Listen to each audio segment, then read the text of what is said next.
Il y a 26 ans aujourd'hui, Jacques Villeneuve devenait le champion du monde de Formule 1. Et c'est une histoire top. La saison 1997 avait été très serrée. Michael Schumacher de Ferrari arrivait en Espagne pour la dernière course avec un seul point d'avance sur Jacques. Puis on se demandait tous qu'est-ce qui allait se passer parce que Michael avait pogné l'habitude d'envoyer ses rivaux dans le décor. Genre, il a gagné son premier championnat en 1994 comme ça. Donc, avec tout ça en tête, on se disait que pendant la course, ça allait sûrement péter. En fait, le fun a commencé pendant les essais quand Eddie Irvine, le coéquipier de Michael Schumacher chez Ferrari, a bloqué Jacques tout simplement pour le gosser. Jacques n'était pas content. Dans les qualifications du samedi, il s'est passé quelque chose genre d'incroyable, qu'on n'a jamais vu avant ni après. Jacques, Michael et Heinz-Harald Frentzen, chez Williams, son coéquipier, ont réalisé exactement le même temps. Genre le même millième. Mais puisque Jacques avait réalisé son temps en premier, ben c'est lui qui partait en pole position. La table était donc mise pour la course du dimanche, mais au départ, ça s'est pas passé comme prévu.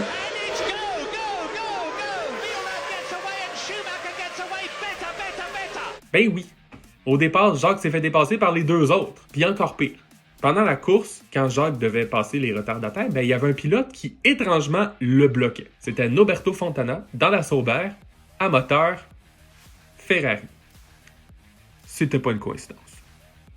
Donc, avec tout ça, Schumacher était parti pour la gloire, jusqu'au deuxième arrêt au puits. C'était le dernier sprint de la course. Jacques a fait son arrêt un tour après Michael, et il était rendu à talonner Michael. Ce qui nous emmène au 48e tour. Regardez Jacques, l'intérieur, en contact, et Jacques réussit à continuer. Schumacher est en piste, mais Jacques a-t-il abîmé la voiture? Attention, Jacques a-t-il abîmé sa voiture? Schumacher est coincé. Schumacher ne pourra repartir. Terminé. Jacques Villeneuve est donc en tête. Quel est l'état de sa voiture? Ok, c'était peut-être un mauvais réflexe de la part de Michael cette fois-ci, mais il a quand même essayé d'envoyer Jacques dans le décor, mais ça s'est retourné contre lui. Puis la voiture de Jacques était correcte. Le radiateur tenait juste à un fil, mais il pouvait finir la course. Il pouvait se permettre de ralentir puisqu'il devait seulement finir dans les points pour être champion du monde. Il a fini troisième, donc c'était réglé. Jacques Villeneuve, second, settles for third place at the World Championship of 1997. Wow!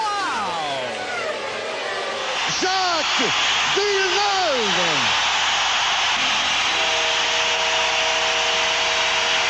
Jacques n'a pas eu nécessairement la meilleure carrière en Formule 1 après 1997. À ce jour, c'est quand même le dernier pilote non européen à avoir gagné le championnat du monde de Formule 1. Donc, respect.